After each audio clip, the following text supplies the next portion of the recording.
Je vous propose qu'on puisse, merci beaucoup, je propose qu'on puisse aller plus loin maintenant dans la méditation de la parole de Dieu et je propose une première lecture dans le livre du Deutéronome au chapitre 11 et à partir du verset 1er. Et le thème de cette méditation que je voudrais qu'on puisse voir ensemble ce matin, je l'ai intitulé « En avant vers le pays de la promesse ». Alors je vous rassure tout de suite,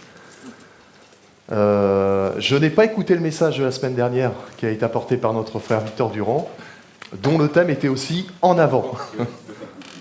Et j'ai appris qu'une fois que j'avais commencé à travailler sur ce message, que c'était le thème qui avait été abordé la semaine dernière, donc je ne sais pas du tout ce qui s'est dit, parce que je n'ai pas voulu écouter par rapport à cela.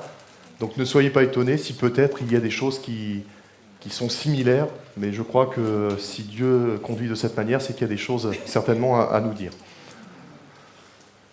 Dans le livre du Deutéronome, au chapitre 11, alors on va lire, la lecture va être un peu longue, mais elle est nécessaire pour bien comprendre l'ensemble de tout ce que j'ai sur le cœur de vous partager ce matin. Voici ce qu'on peut lire. Tu aimeras l'Éternel ton Dieu et tu observeras toujours ses préceptes, ses lois et ses ordonnances et ses commandements. Reconnaissez aujourd'hui ce qu'ont pu connaître et voir vos enfants, les châtiments de l'Éternel, votre Dieu, sa grandeur, sa main forte et son bras étendu, ses signes et ses actes qu'il a accomplis au milieu de l'Égypte contre Pharaon, roi d'Égypte, et contre tout son pays. Reconnaissez ce qu'il a fait à l'armée d'Égypte, à ses chevaux et à ses chars, comment il a fait couler sur eux les eaux de la mer Rouge lorsqu'il vous poursuivait et les a détruits pour toujours. Ce qu'il vous a fait dans le désert jusqu'à votre arrivée en ce lieu, ce qu'il a fait à Dathan et à Abiram, fils d'Éliab, fils de Ruben, comment la terre ouvrit sa bouche et les engloutit avec leurs maisons et leurs tentes, et tout ce qui était à leur suite au milieu de tout Israël. Car vos yeux ont vu toutes les grandes choses que l'Éternel a faites. Ainsi vous observerez tous les commandements que je vous prescris aujourd'hui, afin que vous ayez la force de vous emparer du pays où vous allez passer pour en prendre possession, et afin que vous prolongiez vos jours dans le pays que l'Éternel a juré à vos pères de leur donner, à eux et à leur postérité, pays où coule le lait et le miel. Car le pays dont tu vas entrer en possession n'est pas comme le pays d'Égypte, d'où vous êtes sortis, où tu jetais dans les champs ta semence et les arrosais avec ton pied comme un jardin potager. Le pays que vous allez posséder est un pays de montagnes et de vallées, et qui boit les eaux de la pluie du ciel. C'est un pays dont l'Éternel ton Dieu prend soin, et sur lequel l'Éternel ton Dieu a continuellement les yeux du commencement à la fin de l'année. Si vous obéissez à mes commandements que je vous prescris aujourd'hui, si vous aimez l'Éternel votre Dieu, et si vous le servez de tout votre cœur et de toute votre âme, je donnerai à votre pays la pluie en son temps, la pluie de la première et de l'arrière-saison, et tu recueilleras ton blé, ton mou et ton huile. Je mettrai aussi dans tes champs de l'herbe pour ton bétail, et tu mangeras et te rassasieras. Gardez-vous de laisser séduire votre cœur et de vous détourner de servir d'autres dieux et de vous prosterner devant eux. La colère de l'Éternel s'enflammerait alors contre vous, il fermerait les cieux, et il n'y aurait point de pluie. La terre ne donnerait plus ses produits et vous péririez promptement dans le bon pays que l'Éternel vous donne. Mettez donc votre cœur et dans votre âme ces paroles que je vous dis. Vous les lirez comme un signe sur vos mains, elles seront comme des frontons entre vos yeux. Vous les enseignerez à vos enfants et vous leur en parlerez quand tu seras dans ta maison, quand tu iras en voyage, quand tu te coucheras et quand tu te lèveras. Tu les écriras sur les poteaux de ta maison et sur tes portes. Et alors vos jours et les jours de vos enfants dans le pays que l'Éternel a juré à vos pères de leur donner seront aussi nombreux que les jours des cieux le seront au-dessus de la terre. Car si vous observez tous ces commandements que je vous prescris, et si vous les mettez en pratique pour aimer l'Éternel votre Dieu, pour marcher dans toutes ses voies et pour vous attacher à lui, l'Éternel chassera devant vous toutes ces nations, et vous vous rendrez maître de nations plus grandes et plus puissantes que vous. Tout lieu que foulera la plante de votre pied sera à vous. Votre frontière s'étendra du désert du Liban et du fleuve de l'Euphrate jusqu'à la mer occidentale. Nul ne tiendra contre vous. L'Éternel votre Dieu répandra, comme il vous l'a dit, la frayeur et la crainte de toi sur tout le pays où vous marcherez. Et on peut dire Amen. Amen. Ces promesses qui ont été faites ici au peuple d'Israël, avant qu'il puisse entrer vraiment dans la terre promise, ces promesses étaient nécessaires parce qu'elles montraient, elles révélaient le plan de Dieu. Elles montraient comment Dieu procédait et ce qu'il avait réservé pour son peuple. Comment il allait mettre les choses en place avec certaines conditions où le peuple devait entrer dans l'obéissance à sa parole.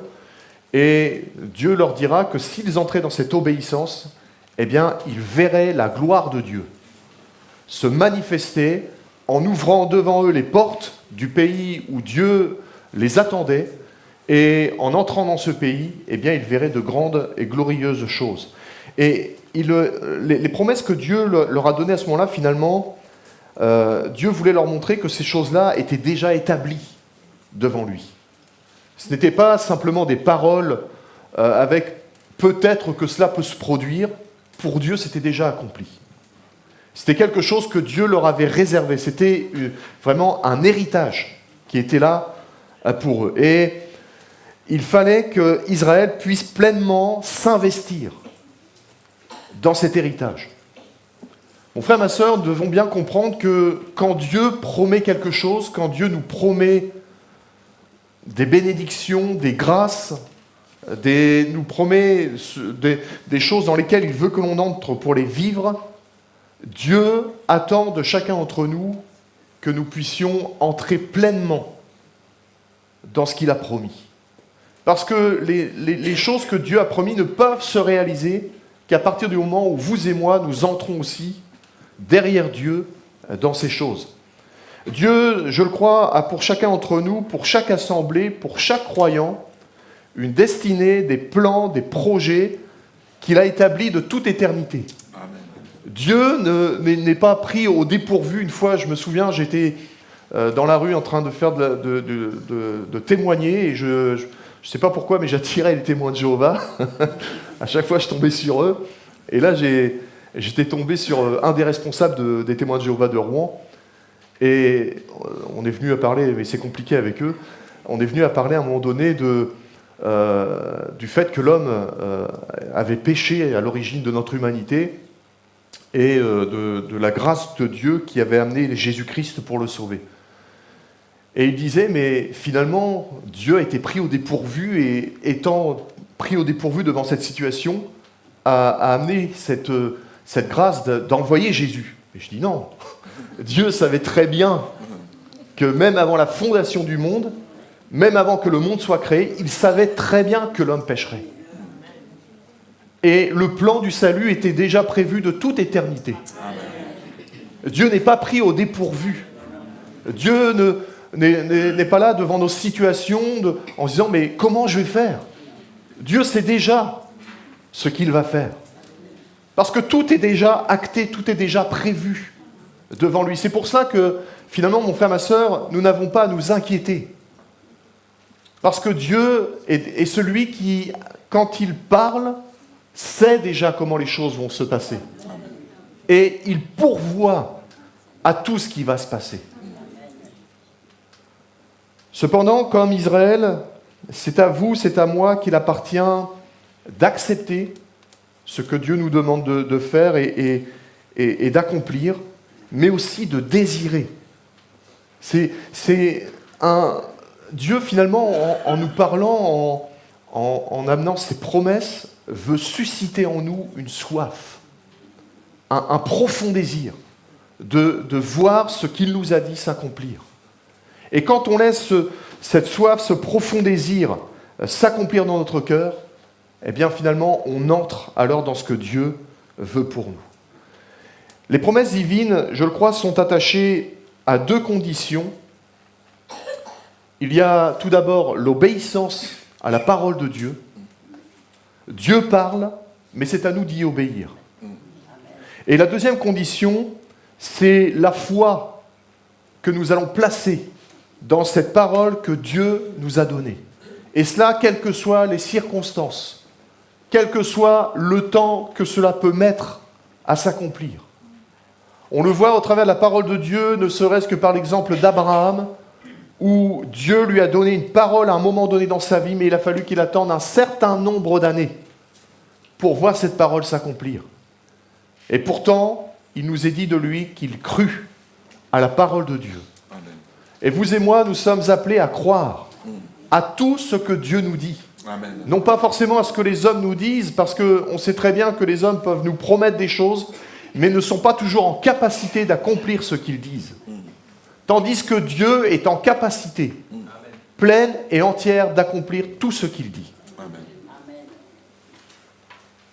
J'aimerais qu'on puisse voir ensemble ce que Dieu attend de nous. Dieu a des attentes à notre égard. Au verset 1er, on l'a lu tout à l'heure, et je voudrais le lire dans la version français courant. Le texte est traduit de cette manière: « Aimez le Seigneur votre Dieu, servez-le et mettez toujours en pratique ses lois, ses règles et ses commandements. » Dieu est un Père pour nous. Dieu est vraiment notre Père céleste et il veut prendre soin de nous. Il veut prendre soin de chacun d'entre nous comme un parent prend soin de son enfant. C'est-à-dire que... par rapport à nos enfants, je ne sais pas pour vous, mais pour nos enfants, on a de grands projets, on désire ce qu'il y a de meilleur pour eux.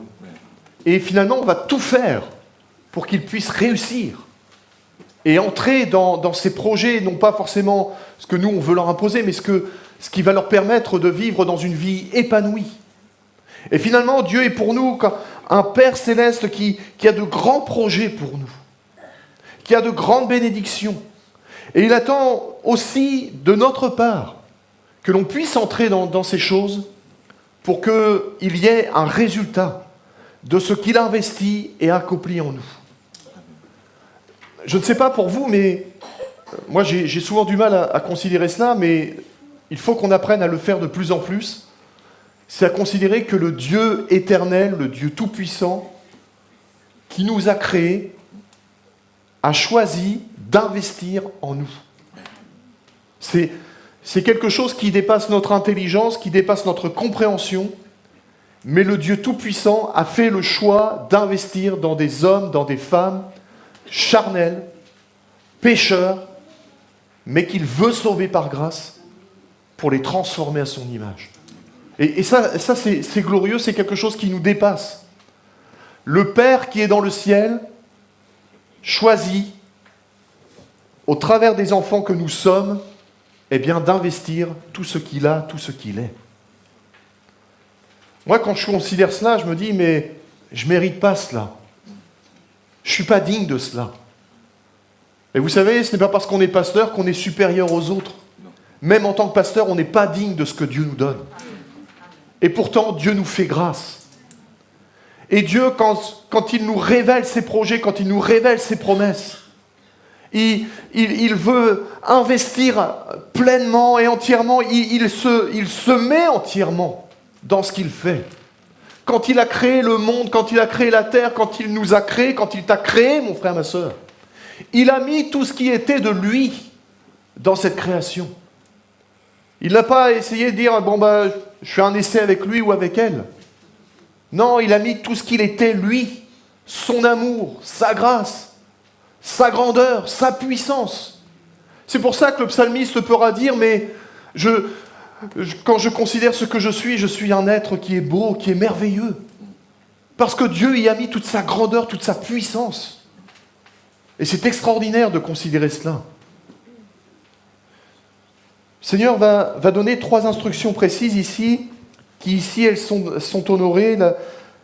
La parole qui a été annoncée va alors se mettre en marche vers son accomplissement. Je crois qu'il y a ici 3 principes spirituels. C'est celui d'aimer Dieu, c'est celui de servir Dieu, et c'est celui aussi de choisir d'obéir à sa volonté. Tout commence dans l'amour. Quand Dieu nous a créés, je le répète, Dieu l'a fait avec amour. Quand Dieu nous a sauvés, il l'a fait avec amour. Et quand Dieu met son amour dans notre cœur, eh bien le résultat qui se produit, c'est qu'à notre tour, nous devenons capables d'aimer Dieu, mais d'aimer aussi notre prochain. Et un cœur qui aime, c'est un cœur qui sert avec joie. Quand j'aime Dieu, quand je laisse l'amour de Dieu me pénétrer, me renouveler, eh bien automatiquement, j'entre dans le service. Quand je laisse l'amour de Dieu se manifester en moi, je ne peux pas faire autrement que de vouloir servir Dieu de tout mon cœur, de toutes mes forces, de toute ma pensée. Et un cœur qui aime et qui sert avec joie, eh bien, il ne lui est pas alors difficile d'accomplir la volonté de Dieu. Ça ne devient pas compliqué de dire oui, il faut que j'obéisse. Ça va être un effort pour moi, mais non, quand il y a l'amour de Dieu qui nous pénètre, qui nous remplit, non seulement je me mets à le servir et je le fais avec la joie du ciel, dans mon cœur, mais je suis aussi en capacité alors d'obéir sans contrainte. Parce que je sais que Dieu m'aime et que je peux alors aimer Dieu dans ce qu'il me demande parce qu'il va me donner la force d'accomplir ce qu'il me demande. Toute promesse que Dieu nous fait trouve sa source dans l'amour que Dieu a pour nous. Mon frère, ma sœur, c'est important que vous et moi on considère cela. Toute promesse que Dieu nous fait trouve sa source dans son amour. Jésus lui-même va montrer l'exemple du serviteur parfait qui accomplit pleinement la volonté de Dieu, et il va le faire dans l'amour. Il y a eu cette relation entre le Fils et le Père et le Fils, une relation d'amour, et qui a amené Jésus à être serviteur, même à être capable de laver les pieds de ses disciples. Je ne sais pas pour vous, mais moi je n'aimerais pas forcément laver les pieds de tout le monde. Et pourtant Jésus l'a fait. J'annonce pas ici une nouvelle doctrine, hein. Mais Jésus l'a fait, il s'est rendu serviteur avec un amour parfait. Au verset 8 et verset 9, on lit ceci: « Mettez donc en pratique tous les commandements que je vous communique aujourd'hui, vous y trouverez les forces nécessaires. » Et on lit aussi ceci un peu plus loin: « Et vous pourrez alors vivre longtemps dans le pays. » Si toi et moi, mon frère, ma sœur, nous aimons Dieu, pas seulement pour ses promesses, mais avant tout pour ce qu'il est, eh bien ça va changer nos cœurs, ça va changer nos mentalités, ça va changer comment nous vivons les choses. Et quand nous allons vivre de cette manière, alors, dans l'accomplissement, dans l'obéissance, on va y trouver les forces qui sont nécessaires pour accomplir l'œuvre de Dieu. Mais en plus, il y a cet autre avantage, c'est qu'on le lit ici. Vous pourrez alors vivre longtemps dans le pays. La promesse de Dieu n'est pas simplement pour un temps et puis après ça va s'ébranler et puis ça va s'arrêter. Non. Ce que Dieu promet est fait pour durer. Pour qu'on puisse en bénéficier longtemps. Et que même ce soit même sur plusieurs générations. Ce n'est pas écrit dans mes notes, mais j'ai ça maintenant à l'esprit. Mon frère, ma sœur, nous ne mesurons pas l'impact que nous pouvons avoir sur les générations qui viennent après nous, de par notre obéissance. Si je choisis aujourd'hui d'obéir à la parole de Dieu, je ne mesure pas l'impact de cette obéissance. Parce que cela peut aller très loin et impacter même mes enfants, mes petits-enfants, mes arrière-petits-enfants, même ceux que je ne verrai jamais. Si ce n'est que je les verrai dans le ciel. Et qui d'entre nous peut savoir si par notre obéissance, quelqu'un qui nous côtoie, quelqu'un qui nous rencontre, ne pourra pas être sauvé, transformé. L'autre jour, mon épouse me disait ceci, on ne mesure pas, parce que elle est en contact par son métier d'institutrice avec les enfants, mais elle dit on ne mesure pas la portée du contact que l'on a avec des enfants, parce que ce sont des hommes, des femmes en devenir. Et parfois, nous on se dit mais c'est qu'un enfant. Et on pourrait avoir de mauvais comportements ou de mauvaises paroles. Mais peut-être que l'enfant qui est devant nous, ce sera un futur ministre. Ce sera quelqu'un qui aura de hautes responsabilités. Il faut que, mon frère, ma sœur, nous laissions l'amour de Dieu nous pénétrer. Pour que nous puissions entrer dans l'obéissance et que notre obéissance impacte d'autres vies. Amen. C'est quand j'obéis que ma relation avec lui va changer, mon cœur, ma vie, mes pensées, mon attitude, mes actions, mes paroles, mes regards, tout va être impacté parce qu'à la base, il y a l'amour. Si j'aime Dieu et que je laisse l'amour de Dieu me pénétrer, il y a une infinie de bonté, de bénédiction que Dieu va déverser dans ma vie. Et qui vont non seulement me bénir moi, mais bénir aussi tous ceux qui sont autour de moi. Quand j'entre dans cette dimension, alors la force dont j'ai besoin m'est communiquée. J'aimerais qu'on puisse maintenant voir ce que Dieu en réserve pour son peuple, pour son Église. Et particulièrement ici pour l'Église de Maromme. Il y a ce que Dieu attend, mais il y a aussi ce que Dieu promet. Au verset 11 et 12, on a lu ceci. « Le pays que vous allez posséder est un pays de montagnes et de vallées, et qui boit les eaux de la pluie du ciel. C'est un pays dont l'Éternel ton Dieu prend soin, et sur lequel l'Éternel ton Dieu a continuellement les yeux du commencement à la fin de l'année. » Dieu n'avait pas réservé à Israël le pire des endroits. Dieu n'avait pas réservé à Israël la plus mauvaise des régions où tout était stérile, où tout était compliqué, où c'était impossible à exploiter. Non, Dieu a donné ce qu'il y avait de meilleur. Le pays où coule le lait et le miel. Un pays de montagnes et de vallées. Un pays où ces vallées et les montagnes boivent les eaux du ciel. Reçoivent les eaux du ciel, les boivent et en bénéficient. Un pays où le regard de Dieu est continuellement posé, où il y a une faveur continuelle de la part de Dieu. Et Dieu ne leur a pas donné n'importe quoi. Il leur a donné un pays qu'ils regardent. Et mon frère, ma sœur, j'aimerais que ce matin que tu considères que quand Dieu parle sur ta vie, c'est parce que le regard de Dieu est posé sur ta vie. Et que ce regard de faveur n'est pas là simplement pour un moment, c'est pas juste un coup d'œil, c'est un regard persistant qui est là pour te bénir, qui est là pour te faire aller de l'avant, pour te faire grandir, pour te faire prospérer. Dieu avait réservé le meilleur pour Israël. Vous savez pourquoi ? Parce que tout lui appartient. Dieu est propriétaire de tout. Alors peut-être que vous me direz, oui, mais moi je suis propriétaire de ma maison. Non, Dieu est propriétaire de ta maison même. Toute la terre lui appartient. Même si notre gouvernement peut dire que certaines choses lui appartiennent ici-bas, rien ne leur appartient. Tout appartient à Dieu. Et quand Dieu donne une terre à Israël, c'est parce que la terre lui appartenait déjà. Quand Dieu donne un territoire à une assemblée, ce territoire appartient déjà à Dieu. Même si l'ennemi peut-être a installé des forteresses, ce territoire appartient néanmoins à Dieu. C'est vrai qu'après, il va falloir aller vers la conquête. Mais néanmoins, ce que Dieu donne lui appartient déjà. Amen. Quand on regarde les paysages de nos églises en France, souvent on entend le même constat, c'est difficile, c'est dur, c'est fermé, il n'y a pas beaucoup de fruits. Et je crois, mon frère, ma sœur, qu'il faut que nous ayons un autre regard.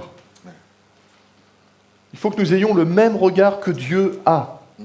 C'est un regard de foi. Dieu voit ce qui lui appartient. Et comme tout lui appartient, eh bien, Dieu sait que c'est ça, c'est pour lui. Ça, c'est pour son peuple. Ça, c'est pour son Église. Et nous, trop souvent, nous nous laissons aveugler parce que l'ennemi veut nous montrer. Nous disant, eh bien voilà, toi tu es à tel endroit, c'est ton territoire, mais tu n'iras pas au-delà. La volonté de Dieu, c'est que nous puissions étendre nos limites. La volonté de Dieu, c'est que nous allions plus loin. Et comme le titre de ce message l'indique, que nous allions en avant. Que nous avancions, que nous ne restions pas à stagner, à nous arrêter, mais que nous allions plus loin. Il y a le pasteur Mamadou Philippe Karambiri qui a dit ceci: « Il n'y a pas de vision sans provision, ni de source sans ressources. » Et je me souviens de ce jour où il a dit cela, et c'est une parole qui m'a marqué.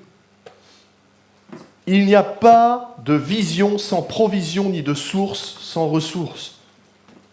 Quand Dieu appelle un homme, quand Dieu appelle une femme, quand Dieu appelle une église, dans un endroit, il prévoit les provisions. Il prévoit les ressources. Si Dieu nous a placés ici dans cette vallée du Cailly, s'il t'appelait toi individuellement à venir ici dans ce lieu, c'est que Dieu automatiquement va te donner et a déjà prévu les provisions et a déjà prévu les ressources. Parce que les ressources vont suivre la source. Amen. Il est parlé dans le texte que nous avons lu de pluie et de récolte. Et ce sont ici les promesses que Dieu veut donner à son peuple. Des pluies et des récoltes, mais aussi une faveur et des bénédictions associées à cette faveur. Dieu parle ici de pluie et de récolte, une pluie qui va être versée en abondance au bon moment et dans les temps les plus propices.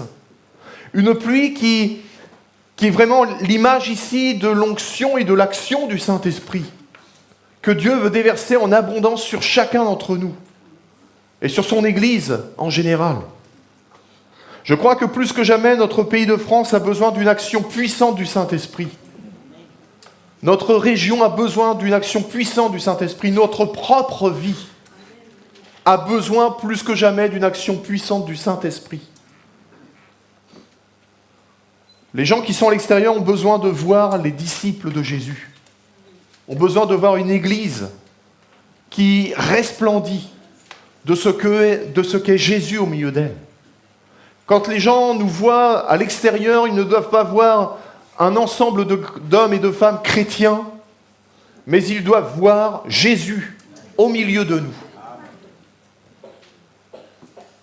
Plus que jamais, je le crois, notre société est une société qui est desséchée, qui est désertique. La mort règne et s'empare de tout. Cette semaine, on avait un séminaire, non, une réunion pastorale avec les autres pasteurs du CNEF. Et un frère a partagé une pensée et j'ai vraiment été marqué par ce qui a été partagé. Parce que ce frère nous disait que les choses qui allaient venir allaient être davantage pire que ce que nous vivons actuellement, mais que nous étions appelés en tant qu'enfants de Dieu à être présents lorsque ces choses arriveront. Pour répondre aux besoins de notre société, non pas de nous-mêmes, mais de ce que Christ est en nous. Je crois que seul le Saint-Esprit a cette capacité de convaincre des cœurs endurcis par le péché. Je crois que le Saint-Esprit a cette capacité encore aujourd'hui de toucher des cœurs qui sont dans la souffrance, des cœurs qui sont dans des vies misérables. Je crois que le Saint-Esprit sait et peut rafraîchir des vies qui sont desséchées. Cette vision que le prophète Ézéchiel a eue de cette vallée d'ossements desséchés nous montre bien que la volonté de Dieu, ce n'est pas que ça reste ainsi. Dieu voit les choses, mais demande à ce que celles et ceux qui lui appartiennent proclament ce qu'il est, proclament ce qui se dit dans le ciel, pour que ça s'accomplisse sur la terre. Et le Saint-Esprit est là pour nous y aider, mon frère, ma sœur. Dieu ne nous a pas laissés orphelins, il nous a laissé le Saint-Esprit pour nous aider dans l'accomplissement des promesses de Dieu, pour vivre ces pluies et ces récoltes abondantes, pour vivre la faveur de Dieu et les bénédictions qui y sont associées. Une église vivante, c'est une église qui est remplie et qui déborde de la présence du Saint-Esprit. Et nous avons tous besoin, moi le premier, d'être sans cesse renouvelés dans le baptême du Saint-Esprit, de pouvoir entrer dans cette dimension d'exercer les dons spirituels, de pouvoir recevoir ce qui vient du ciel. Nous le savons, quand nous parlons en langue, notre esprit se connecte à l'Esprit de Dieu. Et nous parlons directement avec l'Esprit de Dieu. Et nous avons besoin, mon frère, ma sœur, d'entrer dans cette réalité, de pouvoir vivre cette relation, cette proximité avec l'Esprit de Dieu. Quelqu'un a dit ceci, l'Église ne doit pas devenir un monument, mais rester un mouvement avec l'Esprit Saint. Et l'Église, c'est un corps vivant. Ce n'est pas un corps mort. Et c'est ce que, je crois, Dieu veut accomplir encore pour son Église aujourd'hui. Il l'a promis. L'Église de Maromme, par la puissance du Saint-Esprit, eh bien, nous sommes appelés à régner, à enfanter, à vivre, à communiquer la grâce de Dieu. Et ça, c'est la pluie du ciel. Le Saint-Esprit, c'est vrai, est descendu à la Pentecôte et beaucoup d'entre nous ont fait l'expérience du baptême du Saint-Esprit. Mais c'est valable encore aujourd'hui. On est en mesure de pouvoir attendre une pluie abondante, un déversement de l'Esprit Saint au milieu de nous, pour voir des récoltes, pour voir des âmes venir en grand nombre et être sauvées pour la gloire de Dieu. Il y a aussi cette faveur, cette bénédiction et quelle grâce quand Dieu pose un regard favorable sur un lieu, quand Dieu pose un regard favorable sur un pays, sur une ville, sur une église, sur un homme, sur une femme. On le voit dès le départ de l'histoire de l'humanité, dès que Dieu a posé un regard favorable, automatiquement la bénédiction y est associée. Vous vous rappelez de l'offrande d'Abel? Dieu a posé un regard favorable et elle a été agréée. Je crois que, mon frère, ma sœur, il faut que nous sachions que si son regard de faveur est posé sur nous, jamais il ne nous abandonnera, jamais il ne nous lâchera. Mais Dieu, comme il est dit dans le livre du Deutéronome, Dieu n'est pas un homme pour mentir, livre des Nombres, pardon, Dieu n'est pas un homme pour mentir, mais il est Dieu. Amen.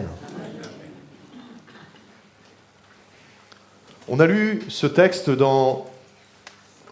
au chapitre 11, verset 11, que Dieu était le Dieu des montagnes et des vallées, et que le pays que nous allions et que Dieu voulait que nous possédions, quand il parle à Israël, c'était un pays de montagnes et de vallées.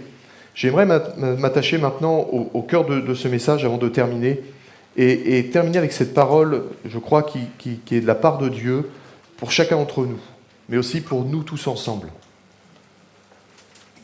La vallée du Cailly se prête tout à fait à la compréhension de ce texte. Quand on regarde un peu d'un point de vue géographique, moi, à chaque fois que j'arrive pour venir à l'église, j'arrive par les hauteurs. Et on voit toute la vallée, là, ça fait comme des monts, là, sur le côté, avec les vallées au fond, là. Je ne sais pas si vous attardez à regarder ça, mais c'est beau. Alors oui, il y a des immeubles, oui, il y a du béton, mais effacez le béton, effacez les immeubles, et regardez comment cette vallée est belle. Amen. Il y a des monts et il y a des vallées. Saviez-vous que Dieu nous a donné une terre promise ici? Quand on regarde une montagne, on admire souvent son sommet, on se dit « Waouh !» Moi j'aime bien la montagne, là c'est un peu compliqué avec ma main maintenant, mais j'aime bien aussi faire de l'escalade, donc moi j'aime bien aller sur les hauteurs. Mais s'il y a des montagnes, il y a aussi des vallées. La montagne n'existe pas sans vallée.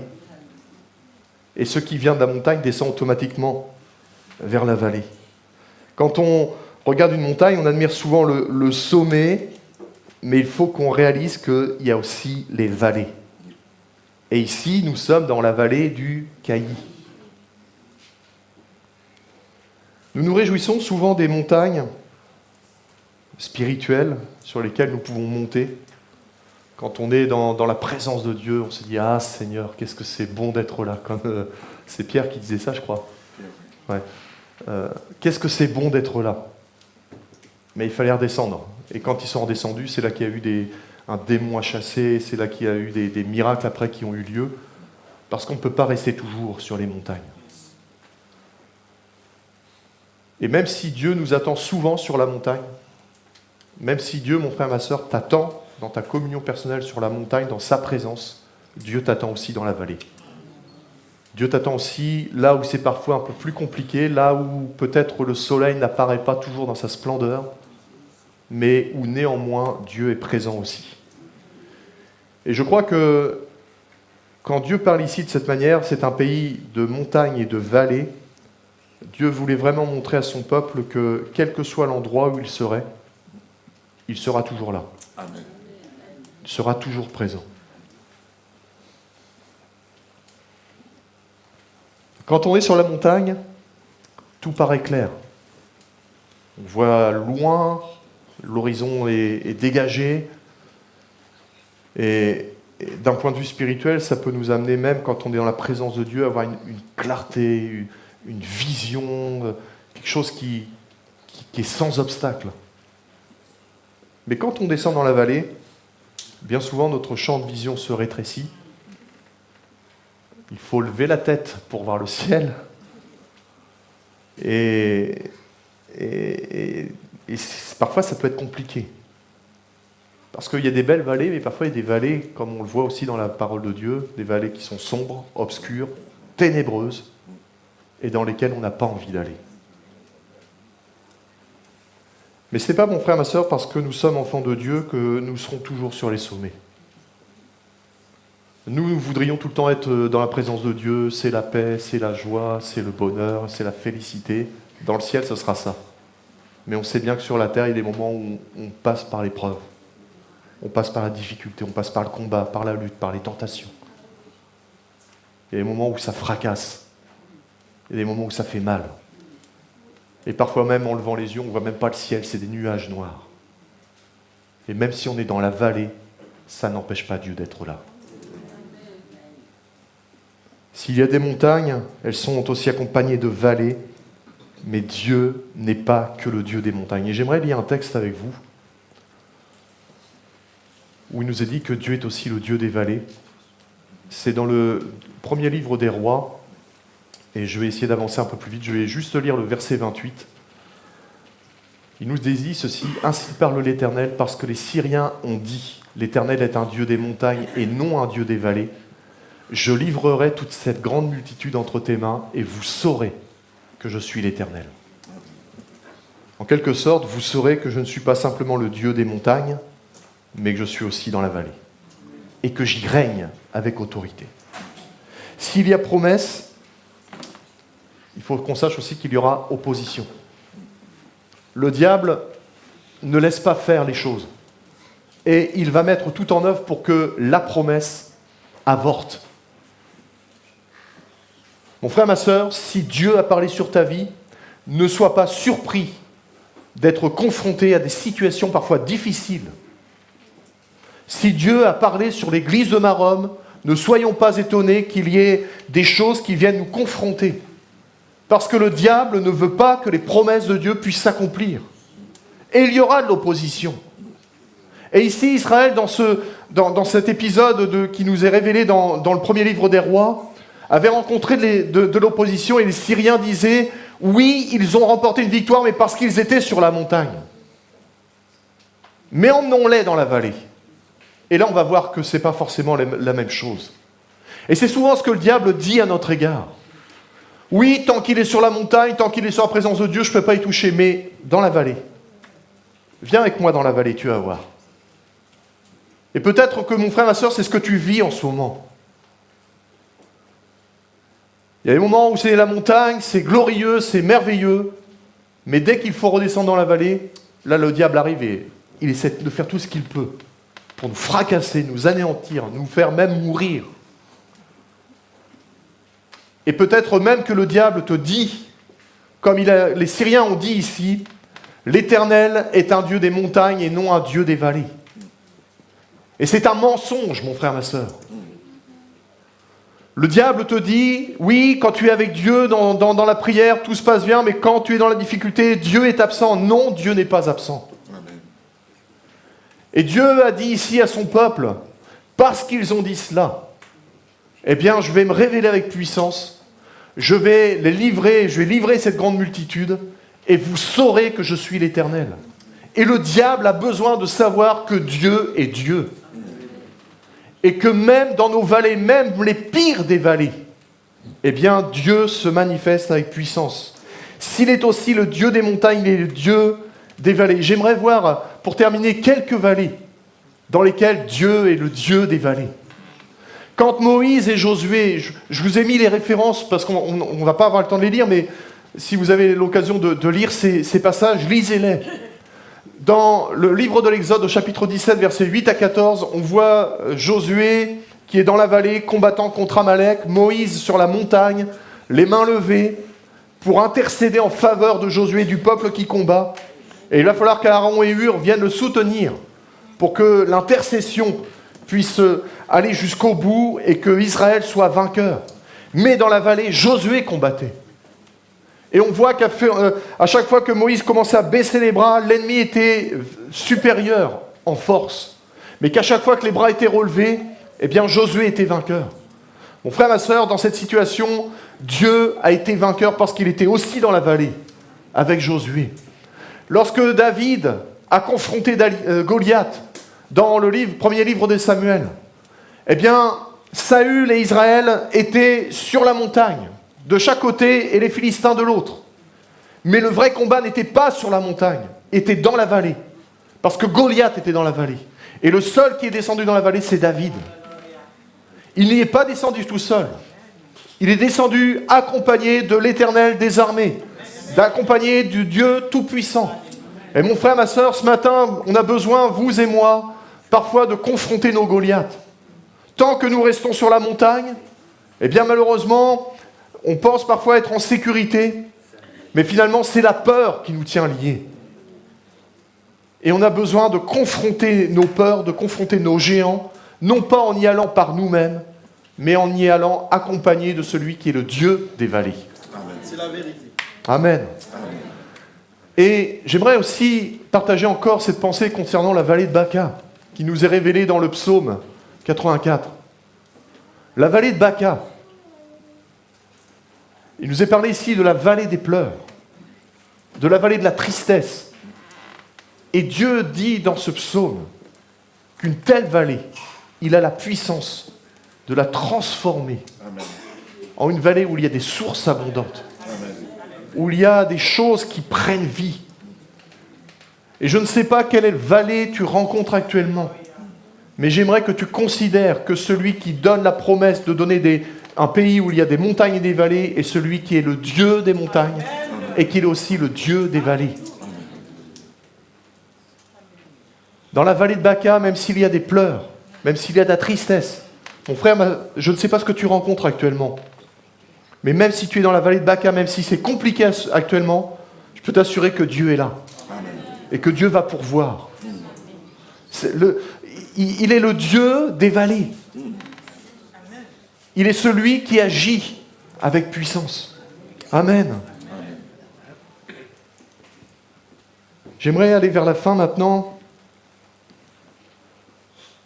Église de Maromme, je crois que par la puissance du Saint-Esprit, nous sommes appelés à régner, à enfanter, à communiquer ce qui est au sein de nous-mêmes, à savoir la personne même de Dieu. Nous sommes appelés à manifester ce que nous vivons sur la montagne, pour aller le manifester dans la vallée. Et là, je ne crois pas que ce soit un nom qui a été donné comme cela, mais le fait qu'on s'appelle Église de la vallée du Cailly, je crois qu'il y a quelque chose même de prophétique là-dedans. Dieu nous appelle à aller dans la vallée du Cailly avec ce que nous avons reçu sur la montagne. Toutes nos réunions où la bénédiction de Dieu nous est communiquée, toutes nos réunions où nous recevons des grâces de la part de Dieu, eh bien, ne sont pas là simplement pour nous faire du bien, elles sont là pour nous donner la capacité, la force d'aller dans la vallée, de combattre les Goliaths et d'être des vainqueurs. Je crois qu'il y a vraiment quelque chose que Dieu veut déverser dans nos cœurs. On l'a entendu ne serait-ce qu'au congrès cette année avec les pasteurs, où il nous était parlé de la pluie qui vient. Et je crois qu'il y a des choses qui sont en préparation, des choses que Dieu a proclamées de toute éternité et qui sont en train d'arriver dans leur accomplissement.